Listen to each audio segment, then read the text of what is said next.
What does a human look like? What if I told you that a real person looks completely different from the rest of us? In 1571, the squadron of Grand Prior Francis of Lorraine hijacks a ship carrying pilgrims to Mecca from Constantinople. There are 2 women on the ship who were kidnapped and given as gifts to Catherine de Medici. The Queen of France baptized them, giving them the names Catherine and Margaret, and then made them her ladies-in-waiting. The case cooled political relations between the 2 countries and dragged on for 25 years, until France finally paid compensation to the girl's mother. Was this Catherine, the woman who married the Beast? Beauty and the Beast, a fairy tale known and as old as time. A fairy tale that has been adapted into many films, and few people know that this fairy tale actually happened, and that such a man lived and was even an ambassador. It all started in France at the court of Catherine de Medici and her husband Henry de Valois. Catherine came from a family of the first private bankers, very influential people who at that time already had a pope chosen from their family. In her youth, as an orphan, she came to the court of the pope, where, even though she was related to him, she suffered abuse. It is not known exactly when Pierre Gonzales came to the queen's court. According to legends, on the day of coronation as a gift from the Spanish. He was 10 years old anyway. He had to be abandoned as a man who was already walking, because as he later said, he was raised in a cave with the help of wild animals. If he were a child who could no walk upright, he would not have learned to walk. The spine cannot be straightened. They are actually machines. In those days you could forget about it. In this way, the Spaniards wanted to humiliate the queen, who did not come from an old noble court, but from novices who bought the title. However, the question of this man's arrival is still controversial to this day. It is known that he was a gift from the Spaniards, delivered in a golden cage and shackled with a chain, so he could not even move well on his own. The Spanish have never liked the French, and such a close relationship between the royal family in France and the Pope was not to the advantage of these fanatical defenders of the faith of Christ, who murdered brilliantly in his name. Inevitably, this alliance weakened their position and influence in the Vatican. This strange hairy creature was depicted as a huge ape, a bloodthirsty beast straight from the werewolf fairy tale, found in the Canary Islands and presented to the Queen. The Spaniards gave a long lecture about creatures sent from hell and what a bloodthirsty beast it is. Catherine looked at this gift for a long time, but it definitely did not remind her of a monkey, but more of a human, if only because of the genitals, body posture and the fact that the chest was not hairy. The woman who had Nostradamus in her court certainly believed and saw a lot, but not this much nonsense. The Queen allegedly replied that whatever it was definitely not a monkey or a demon. Catherine accepted the gift reluctantly and ordered him to be locked in one of the chambers and to bring in the best doctors and observe him. It quickly turned out that the Queen was right. It was not a monkey, a werewolf or a beast. It was a man. From a genetic point of view, this is what we look like. People without hair are mutants. We probably mutated from these people. Joseph appreciated Stephen, but he also studied him. All his sins would have to be shown, so it's impossible, because it will remain a theory for a long time. From a genetic point of view, red-haired people and cats, dogs are black. If you look at the hair follicles, Petrus learns quickly. In the future he will speak several languages, knows the basics of courtly behavior, and has been provided with an extensive library and private tutors. He is taught by the same people who educate the heirs to the throne and are amazed by his intelligence and speed of learning. He is to be taught business by none other than Medici. His future family will not experience poverty. However, for now Petrus is not shown at court. He spent the time just with family de Valois. The Queen plans everything slowly.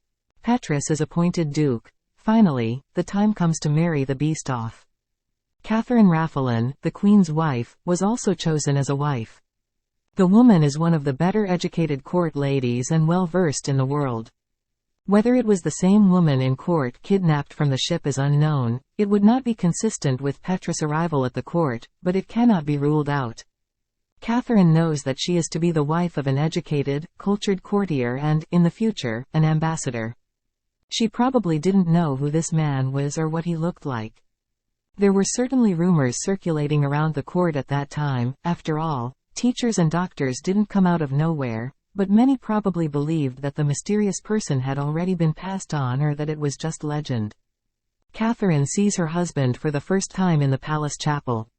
From the back he is a handsome man in a beautiful outfit embroidered with gold thread, but when he turns around, Catherine is no longer delighted. The woman knows that if she opposes Queen de Medici, she will face severe punishment, and the de Medici have been famous for poisoning and achieving their goals at all costs for several centuries. The wedding takes place. The couple goes to Petrus's chamber, but seeing the girl's dislike for each other, the man does not have post-marital intercourse with her, much to the chagrin of the medical voyeurs who already dreamed that a beast raping the woman would appear. All he had to do was stroke her and tell her that he knew what she looked like because he had a mirror in his house. He didn't intend to hurt her because he had experienced enough of it in his life, and then pick up the book and leave. From this moment on, Petrus begins to officially appear at court. It is not known when Catherine fell in love with Petrus, but it is known that despite pressure, Petrus did not touch the woman until she decided about it herself. Voyeurs were on duty all the time to describe everything. Petrus didn't know this, and ancient castles had their hidden passages and peepholes. In a sense, Petrus received a decent life and was treated like a human being, but he was also a kind of tourist attraction. The question is whether de Medici could have given him more? It seems that she gave the most she could in those times. Certainly de Medici gave him a better life than the Spaniards would have given him, but there was still no tolerance for otherness. This is what someone contemporary would say, but de Medici actually had to prove that this creature was a human, and she succeeded. Excellent education, position, and finally protection of the family forever. When the last of the de Valois die, Henry de Bourbon will dream not of the death of the bastards of his predecessors, but of the death of the Prince de la Verecchie, who, treated as a child equal to his own, had a much better knowledge of the state he left behind. The prince was most friendly with Diana de Angloume, and there are many indications that it was she who, after Gonsalves's death, commissioned Perrault to write down the story, which was eventually published by Gabrielle Suzanne Barbat de Villeneuve. She is considered the first author of fairy tales, although she was not. For unknown reasons, the prince was at odds with Margot de Valois. At the moment of the enthronement, the Inquisitor Farnese himself, who is related to the queen, comes to the family. Due to his appearance, the position of the prince was uncertain. He could always end up at the stake, but de Medici took care of the prince. The descendants of Elizabeth de Valois know what to do. Establishing an alliance with the von Habsburg family was of some use. At the time we are talking about, it was amazing exemplary of tolerance and mother love on her part. After all, the queen could have kept him in a cage like a monkey, or showed him in the circus as a werewolf. Gonsalves was indeed treated like their child. In her own strange way, de Medici loved the boy, and also the king, who took into account the prince's advice, because Gonsalves initially sat on the royal council. Nostradamus's prophecy has come true. The family was extended by this son who was not a son, but at the same time was one. In the 19th century, the famous Joseph Merrick would be less fortunate and less understanding, even though he lived several hundred years later. The manor discovers that this creature has a lot to offer. He really cares about her, is good to her, and at the same time she can talk to him about many political, philosophical and even books topics. He can make her laugh and is sensitive. Petrus was indeed better educated than most courtiers, which was also the goal of the plan. We cannot determine the date when they fell in love, but both the couple's children and voyeurs claimed that it was a very good and harmonious marriage. Catherine Gonsalves gives birth to a total of 7 children. Some of them are unfortunately born similar to their father, some are quite healthy. Petrus didn't know this, and ancient castles had their hidden passages and peepholes. In a sense, Petrus received a decent life and was treated like a human being, but he was also a kind of tourist attraction.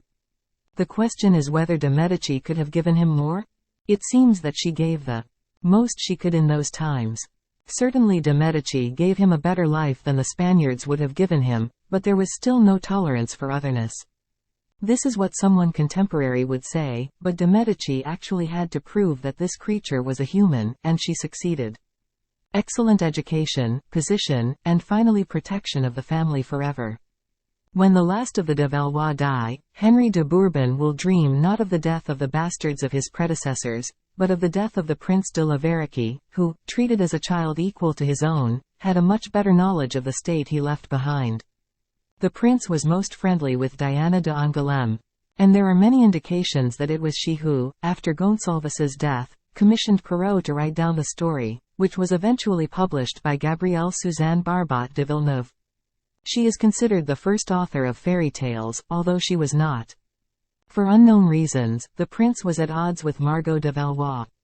At the moment of the enthronement, the Inquisitor Farnese himself, who is related to the Queen, comes to the family.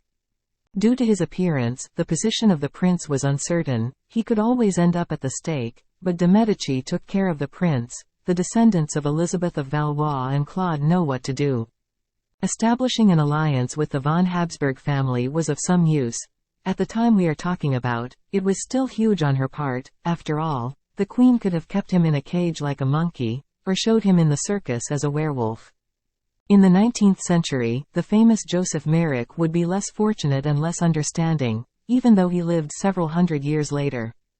The lady discovers that this creature has a lot to offer. He really cares about her, is good to her, and at the same time she can talk to him about many political, philosophical and even books topics. He can make her laugh and is sensitive.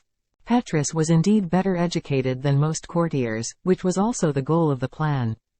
We cannot determine the date when they fell in love, but both the couple's children and voyeurs claimed that it was a very good and harmonious marriage. Catherine Gonsalves gives birth to a total of 7 children. Some of them are unfortunately born similar to their father, some are quite healthy. Most she could in those times. Certainly de Medici gave him a better life than the Spaniards would have given him, but there was still no tolerance for otherness. This is what someone contemporary would say, but de Medici actually had to prove that this creature was a human, and she succeeded. Excellent education, position, and finally protection of the family forever. When the last of the de Valois die, Henry de Bourbon will dream not of the death of the bastards of his predecessors, but of the death of the Prince de la Verecchie, who, treated as a child equal to his own, had a much better knowledge of the state he left behind. The prince was most friendly with Diana de Angloume, and there are many indications that it was she who, after Gonsalves's death, commissioned Perrault to write down the story, which was eventually published by Gabrielle Suzanne Barbat de Villeneuve. She is considered the first author of fairy tales, although she was not. For unknown reasons, the prince was at odds with Margot de Valois. At the moment of the enthronement, the Inquisitor Farnese himself, who is related to the Queen, comes to the family. Due to his appearance, the position of the prince was uncertain. He could always end up at the stake, but de Medici took care of the prince. The descendants of Elizabeth of Valois and Claude know what to do. Establishing an alliance with the von Habsburg family was of some use. At the time we are talking about, it was still huge on her part. After all, the queen could have kept him in a cage like a monkey, or showed him in the circus as a werewolf. In the 19th century, the famous Joseph Merrick would be less fortunate and less understanding, even though he lived several hundred years later. The lady discovers that this creature has a lot to offer. He really cares about her, is good to her, and at the same time she can talk to him about many political, philosophical and even books topics. He can make her laugh and is sensitive. Petrus was indeed better educated than most courtiers, which was also the goal of the plan. We cannot determine the date when they fell in love, but both the couple's children and voyeurs claimed that it was a very good and harmonious marriage. Catherine Gonsalves gives birth to a total of 7 children. Some of them are unfortunately born similar to their father, some are quite healthy. Gonsalves was indeed treated like their child. In her own strange way, de Medici loved the boy, and also the king, who took into account the prince's advice, because Gonsalves initially sat on the royal council. Nostradamus's prophecy has come true. The lineage was continued by this son who was not a son, but at the same time was. In the 19th century, there was one circus place for people with any genetic deformity. And not only will the chimera end up there, but also an anorexic or someone with genetic obesity. People will have to fit into a circle more than ever. From dog exhibitions, the birth of wonderful ethnicity emphasized by folk costumes, over time Nazism was born, which in its initial phase began very innocently. The first descendants of the family, sons and daughter, are born completely healthy, to the satisfaction of the queen, who can now say I was right, it's a human being. Today we would say that this is a rather strange way to confirm one's humanity, but at that time it was the only way. At that time, doctors wondered why this was happening. Today we know that the mutation is transmitted mainly to one gender different from the genetic donor in the case of a cross mutation. In Petrus it was more complicated. General hypertrichosis is linked to the X sex chromosome, on the other hand, as hypertrichosis lanuginosa, due to an error in the Q autosome, it can be transmitted to the next generation. If Petrus Gonçalves had generalized hypertrichosis, all his sons would have been born without this defect. However, since two of his sons also had to live with facial hair growth, in this case his wife Catherine Raphaelin should have come from a family that also had this hereditary condition, i.e. one of their X chromosomes should have had this defect. Lavinia, Antonia, and Maddalena were hairy, just like the brothers Horacio and Enrico, but the other children of both sexes, including the oldest son, were not. Catherine de Medici and her husband finally make a decision. Petrus Gonçalves and Catherine Gonçalves are sent to the Habsburg court to Margaret of Parma, the daughter of none other than the one who sent a gift in chains and chains many years ago. X chromosome, i.e. each parent can be responsible. Let us just point out that this defect disappears completely in the third generation. Catherine was supposed to have the devil's mark. This was the name given to hairy spots, often with a dark discoloration on the skin. This may have been the cause of this strange genetic game in the family. Hypertrichosis is something any of us can have. Anyone can pass it on genetically. Because that's simply what we really look like. And it's fascinating, because in this case, cross or straight is not quite the answer. Most genetic defects are related to the Y chromosome. The most common ones. No wonder, then, that hundreds of years later, when a mad medic received a patient, and he was a geneticist, he fell into ecstasy. Although he didn't walk over someone with cold calculation, it may be the answer to evolution, and this eternal question fascinates everyone. This phenomenon is a denial and at the same time a confirmation. This hair color is different because it is fetal hair. Black or a shade of gray mostly. Hence the disease's other name, werewolf syndrome. Catherine de Medici and her husband finally make a decision. Petrus Gonçalves and Catherine Gonçalves are sent to the Habsburg court to Margaret of Parma, the daughter of none other than the one who sent a gift in chains and chains many years ago. Ottavio Farnese is an ally of France. This marital relationship is also interesting, although Margaret is not as fond of the ambassador as her husband. Ottavio Farnese, grandson of Pope Alessandro Farnese, known as Paul III, who reformed the Church with the Council of Trent. Then celibacy was introduced. So very late. The possibility of being a church hierarch without ordination was also abolished, although Farnese himself was an unordained cardinal, and therefore could have women and children. And he had. It was a completely different system and should not be compared to today. Petrus is to be the French ambassador there. Of course de Medici does not inform who is to come there. The sight of the new ambassador is shocking for the Habsburgs, and they are even more dissatisfied with the fact that they have to ask for anything from the creature they portrayed as a demon. What's worse, he's not an idiot and he's very good at all sorts of political manipulations. Petrus probably got some satisfaction from it, too.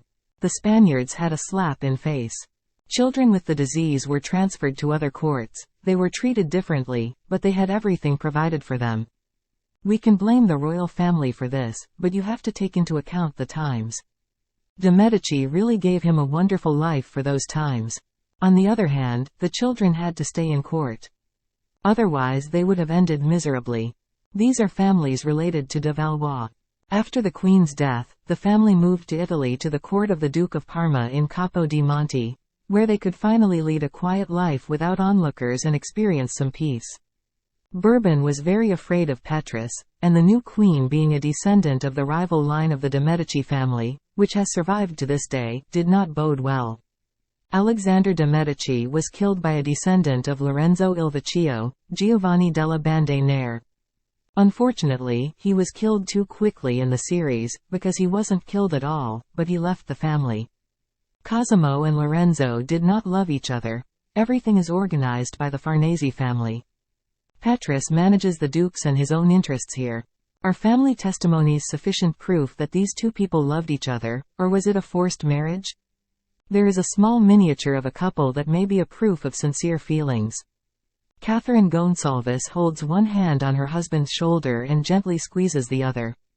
They lived together for 40 years, and certain documents signed by Petrus, his notebooks and the death certificates of both of them have been preserved to this day. Gonzales was probably 80 years old on the day of his death. Catherine became a widow, and here is another proof of her love. Petrus was officially denied a Christian burial, and yet Catherine managed to persuade the priest to come to the deceased with an appropriate liturgy, which was recorded in the files. He has achieved an excellent position. His descendants are still alive today and are by no means impoverished. The olive oil trade was excellent, but in the eyes of the law he was not a being with a soul. He was still a beast, although during his life everything was done to prevent him from being such. The situation at the cemetery was worse, but it was still an achievement for those times. Thanks to this, we know the date of Petrus' death, because at that time there were no state death certificates. Was the Gonzales family the prototype of Beauty and the Beast? Definitely yes. Their story was known, and in the first editions of the fairy tale in the attached pictures we see not a beast, but a hairy figure. It is difficult to determine the motives of the House of Valois. On the one hand, they gave people everything they could; on the other hand, they brutally took away children with illnesses and gave them away like toys to other courts, but they had to end up in some courts anyway. Even if it was an obsession, Catherine de Medici did not. She planned to impale werewolves with stakes. This way they saved them, in a sense. What was Catherine de Medici's motive? Perhaps she understood Petrus' suffering. She was always called ugly, she had been humiliated since childhood and had to fight for her rights. She loved her husband, but he never loved her, and just a few months after the wedding, he brought a mistress into the court, which she had to tolerate until he died. She had to beg her mistress to ask her husband to impregnate her because she needed a legal heir to the throne. Only after his death could she end her life. And she did it very well in the de Medici style. Catherine was not beautiful, but as it later turned out, she was a great politician, and it was only thanks to her that France was able to survive. When Henry VI Bourbon comes to the throne, riots will begin, which have already been announced by the fate of the last of the de Valois family, also the Polish King Henry III de Valois. These could be the motives that influenced her to try to give this creature everything she could and as much as she could. But at the same time, perhaps deep down, she still had doubts whether Petrus was human. De Medici even buried her children with Pierre at the same time. They both lost one child at the same time. This brought them closer. They did funeral together. It was an extraordinary thread. A complete denial of de Medici's character and official biographies. Even now Pierre is erased from this family. We rarely find mention of this prince in books about the last de Valois, although he is there all the time. And he is not persona non grata. Francis or Charles will consult with him. The sad truth is that she could not protect his different children, as much as she could protect him as an ambassador and eliminate the ignorance of the Spanish court. However, she did not choose homes for these descendants where the children were treated badly. Even if they were a tourist attraction, they had a decent life, and Antonina was married and had healthy children. Enrico became an unordained cardinal, and it was he who brought his parents to Capodimonte. In 1602 he married a noblewoman, and grandfather was present at the baptism. In subsequent generations, Petrus' disease completely disappeared. We know much less about healthy children, because they did not fascinate those at the time. The firstborn Paolo had no symptoms of the disease, as did the daughter Francesca, who was a beautiful woman at that time. Her portrait is preserved in the museum in Ambras. Ercole was also born healthy. The disease began to appear later. In a sense, at that time, it was all she could do for them, knowing full well that in a normal world they would be put back in chains, or worse, burned at the stake. Only by giving them the protection of courts that would admire them could she keep them safe, and Petrus she protected by herself. Unfortunately, not much has changed in our perception of people today. Next, or maybe appearance counts again, people have to have fences on their teeth even if they don't need it, because someone convinced them that it makes them more beautiful. Beauticians are under siege. Women pluck their eyebrows for zero and paint a black line because someone told them, because it's a trend, etc. Beauty and appearance are still the most important, and then when it wears off and you suddenly discover that there is nothing to talk about with the other person, a divorce occurs. And in fact, to live with another person for more than an hour, the matters is not the appearance, but what it is like inside.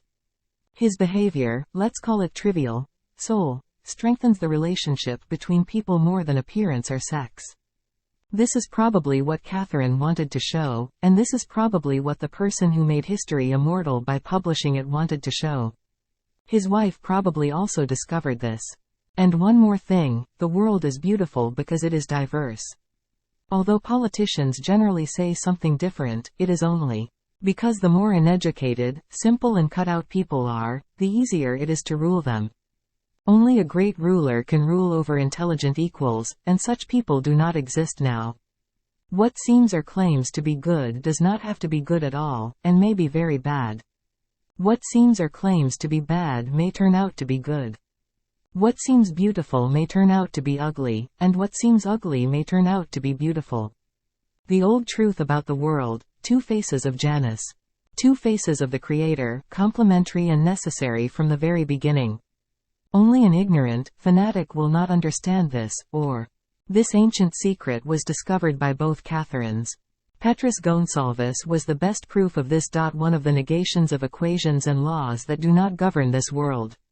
We want it to be like that, but the world is chaos. Wife or daughter, there are two guesses about the Ambras painting. Next to Vlad. The name doesn't match the legal documents, so if we want to stay with Francesca, it's a daughter. These documents. Capodimonte recently shared. The descendants do not wish to delve into this topic.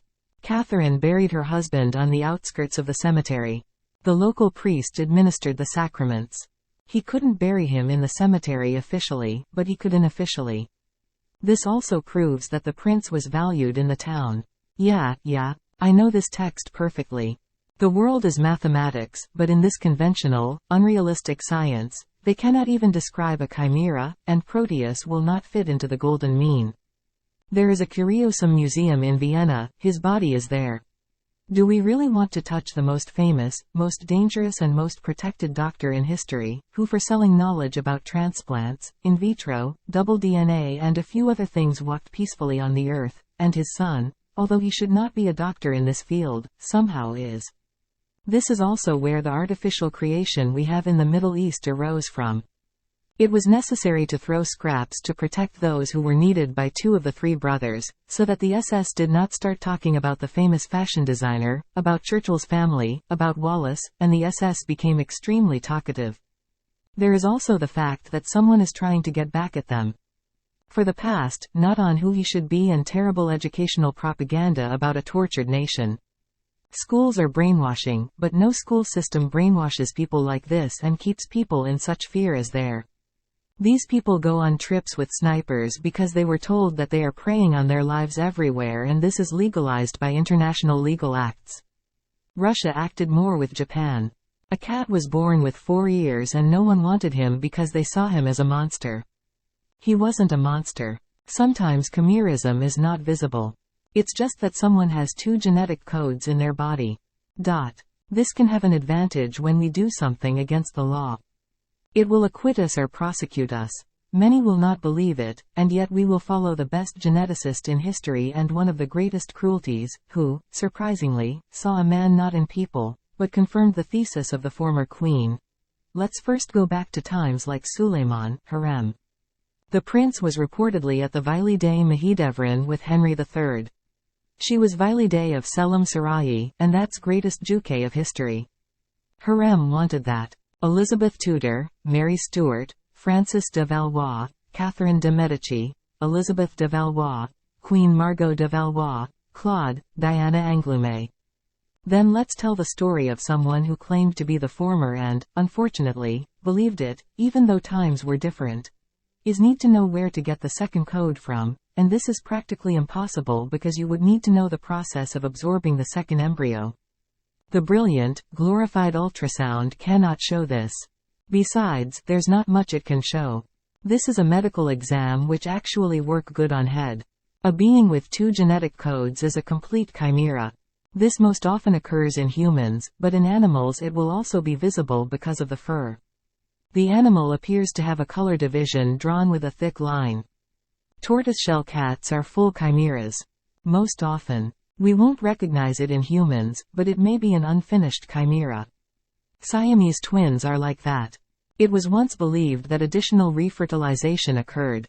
It was this doctor who proved how it happens. We will quote him brutally. It's simple when you know what is simple or cross, recessive or not, complete or incomplete. I once quoted this to someone who wrote a novel with a genetic theme and he had no idea what I was talking about. I don't think he had any idea about genetics, even though the basics of inheritance were taught in high school biology. People like horror. Curiosum amuses them. Although it's not funny. Anyone can become a chimera. 3 legs, 2 genitals, a man with a fetus in his stomach. She's not pregnant at all, it's his brother. We are predators even in the womb. Chimeras are twins. Cain met Abel in the belly, he had little space and decided to absorb it. Literally speaking in plain language, a chimera is someone who has absorbed his or her brother or sister in the placenta. He ate. It could have fully absorbed it, it was completely fused and only the second cat DNA remained, or not completely. There wasn't enough time. Then we have Siamese twins, 2 heads, even 3, protruding limbs, other body parts. Everything is related to the Y chromosome. Most of the genetics is the Y chromosome, because the Y chromosome itself is like a mutant.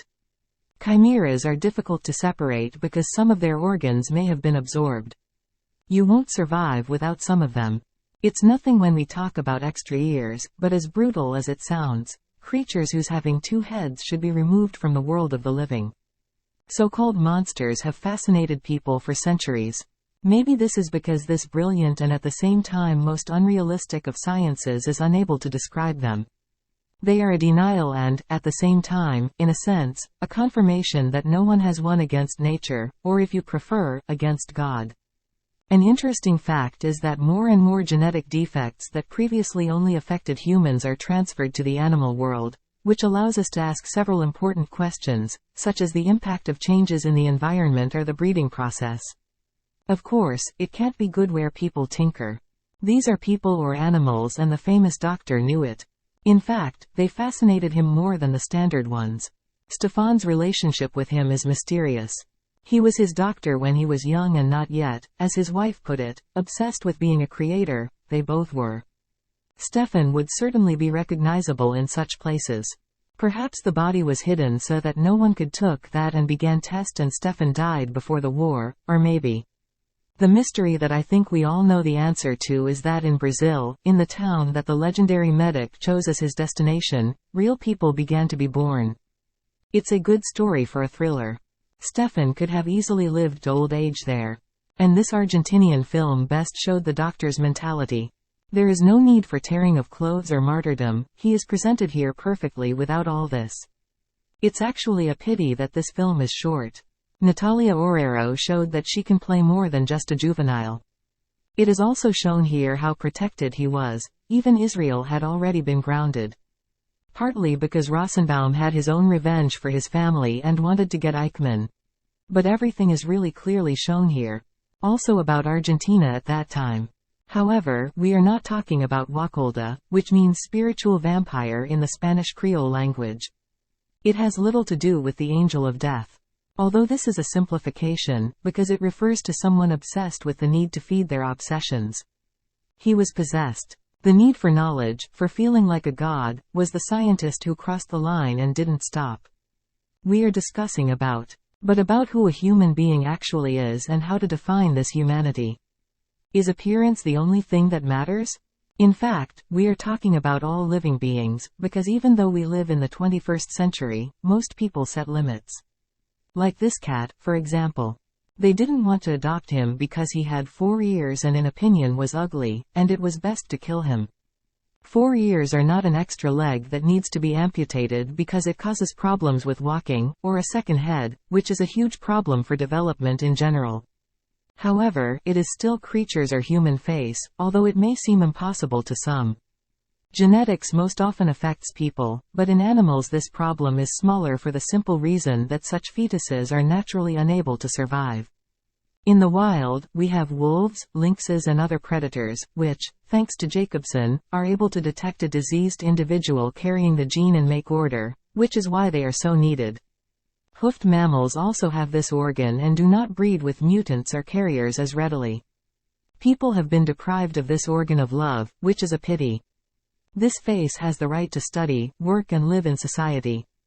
Even if the lady in the solarium doesn't like it for health reasons, with thousands of plastic surgeries and dragon-like nails. Or a gentleman in an expensive suit with the scent of expensive perfume floating behind him. With shaving chest is probably worse, but has opinions on that, even if he's in beer pregnancy. They say that Porphyrics and Addison's syndrome have different senses of taste. Maybe in this respect we are healthier, more rational thanks to our hormones. Even if it is a curiosity, it is not a demon for us. Great Britain is well educated, but in fact in most countries in the world, unfortunately, it is not like in Great Britain. Mutant would be better off sitting in the attic. The ignorance of the 19th century prevails and the approach to it as a creature that is only suitable for the circus, for the glory of the crowd. He won't walk calmly down the street. These beings are born to remind us that we are not gods and maths is just theory.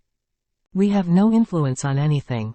In vitro is simply tested more often, which is why it has higher statistics. It's the same with cancer and contraception. Someone just goes to the doctor more often. However, in vitro changed in breeding, whether someone likes the term or not, it leading now to smething similar to supermarket sales, and that is not what parenting is about. These eyes are this one, this gender or the other. I wonder if they will introduce returns and complaints. I will repeat it for the 100th time, in the form it takes, it should be banned. Someone may disagree, that's their problem. No life should turn into an off-the-shelf commodity, and that's what we strive for here. Life has always had a price. The rich who are afraid to leave what they have on earth can talk about the pricelessness of life. Salaries are our price, how our spouses support us is our price. The spouse always contributes, it's an exchange transaction, but it's not always about money. Throughout our lives, we sell ourselves constantly. That's the truth. This is something all systems don't tell you, but it is true. However, it should not go to the same price as flour on sale, because this will lead to something really bad.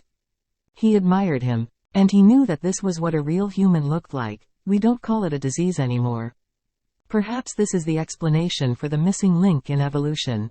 We are the ones who mutate. We would dissolve into fluids without this hair. The hair in these places is the remnants of hypertrichotic hair. They do not help us in today's life, except for catching pubic lice, but these old theories still prevail. Next interesting thing. Twins, one brother with a genetic defect, the other looking normal. Who will pass on the bad gene? The one who looks normal, because it is a disease that disappears in generations, but if it is hidden, the gene will be passed on and will break out with greater force. Maybe one day someone will write a quite good thriller about Stefan and Joseph. However, do not let him be portrayed as a beast. Stefan wasn't a beast, he was more human than all of us, but he wasn't born in good times. In his times, there is a circus for dissenters. He was made to believe that he would be the second Gonsalves, but this was no longer possible. This made him embittered and therefore snappy and sometimes even cruel because he took advantage of others. At the same time, he was spoiled by the fact that, contrary to appearances, he was desirable by women. Many wanted to spend time with the beast, for various reasons, and got what they wanted. He was unhappily in love in noble woman and finally set himself on fire to change his appearance. At least it didn't eliminate the hair. From that moment on, Stefan's company becomes difficult to bear. He manipulates people and at the same time looks for a solution. Then he found Joseph. He was called Lion Human. His hair was blonde. He performed until the end of his life in Barnum's Circus, where he was one of the highest paid employees. He died in Thessaloniki of pneumonia on January 31, 1904. Fyodor spoke French, German and English fluently. In his own strange way, he was resigned to his fate. Although, like his father, he believed that they were marked by the devil and were fanatically religious, but thanks to this, several Orthodox churches were established. Miracles have already been said about him. He was the son of a bear and lived in a cave while he lived on the outskirts of the capital, but they were poor. Unlike his father, he did not drink himself to death. He took advantage of the situation. He spoke several languages fluently. Used his cash well, got the greatest payment. Due to difficult living conditions in his childhood, he contracted tuberculosis. He died in Thessaloniki. He truly proved the principle that if there was a daughter, there would be no problem. Gonsalves would theoretically seem to have been born in the wrong times. Nothing could be further from the truth. The Prince de la Verecchie had an excellent adoptive family, but for Stefan the circus remained. Altuf he was born latter, for Fyodor as well, the same Cricus. Not the king's counsel, Altuf he was so smart, cultural, educated. Had the same, because his guardian, who actually wanted to use him, kept telling him so, but it didn't happen. Official version was that it was because of cigarettes. He was hairier than Gonsalves, which was also a bigger problem. He knew 5 languages. When it comes to fame, it is worth admitting to everyone, they will admit it too. After all, he made a career in the USA, and the USA complex is huge in Eastern European countries. His mother sold him for a piece of the Sedlmayr field. Not a great price. They can get someone out of the 100th line even to someone who doesn't want to admit anything. Interestingly, during their lifetime they pretended he did not exist and even sold he. Like Harem Sultan. She was remembered when the granaries were empty. Well, this nation has a talent for trade. They are not very interested in what they trade, as long as there is turnover. Stefan didn't even know that he had concluded a contract with the circus on his behalf. History of Stefan is great for probably one international movie director. It's cruel story. Gonsalves is the most beautiful real story which changed into fairy tale that teaches something and that actually happened. Maybe that's what Diana wanted for him. If it wasn't quite like a fairy tale in life, let it become a fairy tale after death. In fact, she wanted her adoptive brother to disappear from history. There were rumors that they had a crush on each other. There was no other way he could have entered them. He entered forever. A story for the Christmas and for sure the greatest story of truly love, which we won't find especially in that era. On the occasion of upcoming New Year and Christmas, or Christmas and New Year, it depends where you exist and what way of celebration is. I wish everyone to experience unconditional love, like that between Pierre Gonzales and Catherine de Gonzales. Although, as my non-Christian friend used to say, if you want to unconditional love, you should go to the shelter and see how unconditional love for a human ends. Each of us has a price, and it doesn't have to be money. I'm lucky that I can buy everyone. I sincerely regard that person wherever he is now. However, there is always a chance that someone will open eyes and see that what is hidden. Best wishes and see you in next year.